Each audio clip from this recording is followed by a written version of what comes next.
साथियों, देखिए इस इमारत को कहने को ये इमारत ऐतिहासिक है, लेकिन ऐतिहासिक से सबसे ज़्यादा जो है उद्देश्य इस इमारत का रहा है वो क्या रहा है। इतिहास तो खैर होता ही होता है, लेकिन जो है इतिहास किस पर्पस से किया गया है, हम कोई भी काम करते हैं उसके पीछे भी भाव क्या है। हम लोग याद करते हैं मदर टेरेसा को, सिंधु ताई को, या कितने भी वेलफेयर वाले लोगों को याद करते हैं। क्यों याद करते हैं? उसके लिए मन से हमेशा अच्छी भावनाएं निकलती हैं। देखिए, ये भी उसी भावना का प्रतीक है। जब नवाब आसिफउद्दौला नवाब हुए थे और उन्होंने अपनी राजधानी फैज़ाबाद से लखनऊ ट्रांसफ़र की थी। मालूम होना चाहिए कि सबसे पहले जो है नवाबों के समय में राजधानी सादत अली खां जब पहले नवाब हुए थे और उसके बाद राजधानी उन्होंने फैज़ाबाद से लखनऊ ट्रांसफ़र की थी। तभी से ये इमारतों को बनने का सिलसिला चालू हुआ था। लेकिन ये जो इमामबाड़ा मैं दिखा रहा हूँ, इमामबाड़े की दुनिया अलग है। इसलिए कोई शोबाजी के लिए रहने के लिए नहीं बनाया गया था। राजा बहुत विलासी भी होते थे तो अपनी शोबाजी के लिए बनाते थे, लेकिन इसकी कहानी कुछ अलग है साथी। देखिए, फिर से बता देता हूँ इसकी कहानी। पहले शायद मालूम भी हो आप लोगों को। इसकी कहानी कुछ यूँ है कि उस समय अवध में अकाल पड़ा हुआ था। अकाल पड़ा था।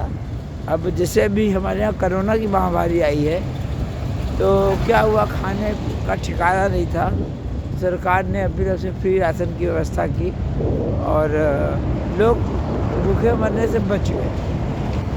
शायद सरकार ने राशन और हर चीज़ों की फ्री व्यवस्था न कर दी होती तो लाखों लोग मर गए होते। और आज मनरेगा की जो स्कीम है, सरकार क्या करती है, मैं वही बता रहा हूँ। आसिफउद्दौला ने सोचा कि कैसे मुकाबला किया जाए इस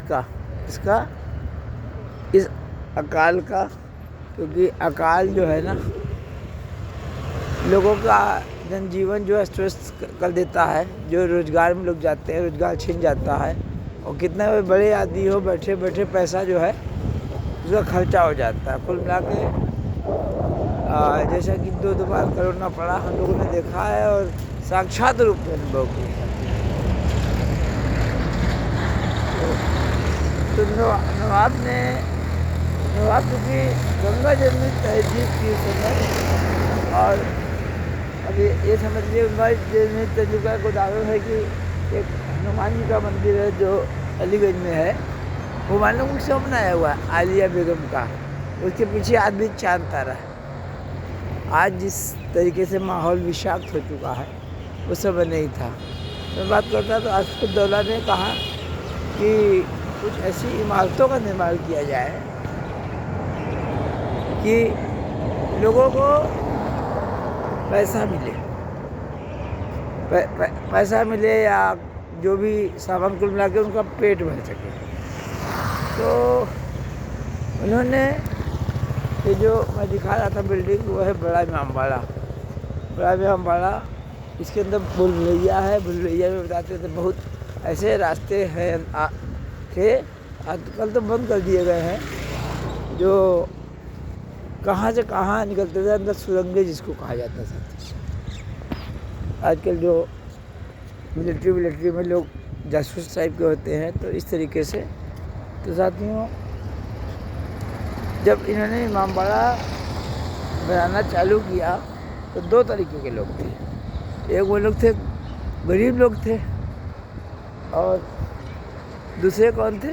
दूसरे अमीर लोग थे। अच्छा, खाने का ठिकाना दोनों ही का नहीं था। दिन में जो सब गरीब लोग आते थे बनाते थे। तो खैर गरीब लोगों के तो खाने की व्यवस्था होगी।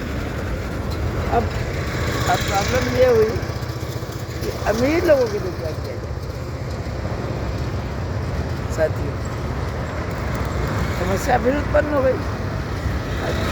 राजा ने कहा फिर जैसे आजकल काम होता है डे एंड नाइट, सड़कें बनती हैं, रात में भी बनती हैं। सोचने के बाद राजा अशफुद्दौला, नवाब की बात बता रहा हूँ, इतने दरिया दिल राजा थे कि उन्होंने कहा कि ऐसा है कि रात में भी काम होगा। अच्छा, रात में काम क्या हो भाई? मकान बनाना, हमसे आपसे कहा जाए कि मकान बनाओ, क्या बना पाएंगे? अगर हमारे सामने, आपके सामने विपत्ति आ जाए तो नहीं बन पाएगी ना। तो लेकिन अगर हमसे कह दिया जाए ये चीज़ तोड़ना है तो कुछ ना कुछ छेनी हथौड़ी लेकर तोड़ देंगे। तो राजा ने कहा जिन लोगों को काम बिल्कुल नहीं आता, मतलब वो तोड़ेंगे। अब सोचिए, भावना देखिए, वेलफेयर की भावना कहीं मिलेगी? ऐसी भावना कि दिन में आप बना रहे हो और रात में तोड़वा रहे हो। सोचने में बहुत आसान लग सकता है, क्या कोई आज ऐसा कर सकता है? लेकिन राजा ने किया, क्योंकि इसका मूल उद्देश्य ये था कि सबको पेट भरना है, कोई भूखा ना रहे। तो मैं साथियों आपको मैं बता रहा था लखनऊ की तहजीब, नवाब सभ्यता के बारे में। भावना जी, आप निरंतर जो है क्या कहते हैं, एक यूट्यूब को देख रही हैं, समीक्षा कर रही हैं। बहुत बहुत धन्यवाद। इस यूट्यूब के चैनल को बनाने बहुत धन्यवाद। और आप मेरे चैनल को देखकर जो लखनऊ में मकान बनाने को सोच रही हैं, उस प्रस्ताव का मैं स्वागत करता हूं। और ऐसे अन्य लोग भी जो है बनवाना चाहे लखनऊ में बनवा सकते हैं। मैं आप लोगों के लिए गाइड का काम कर रहा हूँ, करूँगा साथियों। मिलता हूँ फिर। मैं हूँ संतोष सिद्धार्थ, इमामबाड़े के सामने हूँ। आप बड़े इमामबाड़े के सामने अशफुद्दौला का बनाया हुआ इमामबाड़ा है। और आपको एक भावना आपको दिखा रहा था, किस भावना से ये बनाया गया था। इतिहास के साथ जो मूल भावना जुड़ी थी वो भी मालूम होना चाहिए। कैसे हिंदू मुस्लिम एकता होती थी और राजा सबके लिए सोचते थे। जो मेन हमारा संविधान है, मौलिक अधिकार हैं, उन सबको राजा पालन उस समय करते थे। और पूरे देश में जहाँ मुस्लिम आक्रमणकारी जो है सर काट के मीनारे बना देते थे, सिर्फ अवध ही एक सूबा था जो जहाँ पर जो है अवध, जहाँ हिंदू मुस्लिम एकता की एक मिसाल दी जाती थी। साथी, मैं हूँ संतोष सिद्धार्थ, मिलता हूँ।